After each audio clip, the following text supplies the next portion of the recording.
నమస్తే అండి. మా యూట్యూబ్ ఛానల్ చూసిన వాళ్ళకు అందరికీ నా ధన్యవాదాలు. చూడండి, మరల మాతంగి చెట్టు.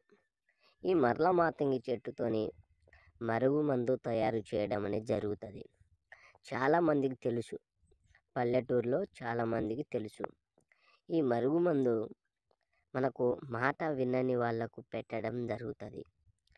ప్రేమికులు కొన్ని రోజులు కలిసిమెలిసి తిరిగిన తర్వాత ఏదో ఒకటి వాళ్ళకు గొడవ వచ్చిన తర్వాత ఏడిపోయి చాలామంది బాధపడుతున్న వాళ్ళకు ఈ చక్కని మార్పు, ఈ మరుగుమందు మీరు ఒక్కసారి పెడితే చాలు, కేవలం వాళ్ళు మారిపోయి మిమ్మల్ని ఇష్టపడడం, మిమ్మల్ని మ్యారేజ్ చేసుకోవడం, మీరు ఒక్కరోజు కనబడకపోయినా వాళ్ళు ఇష్టపడి మీ దగ్గర ఫోన్ చేసి మాట్లాడడం అనేది జరుగుతుంది. ఇంకోటి, భార్యాభర్తలకు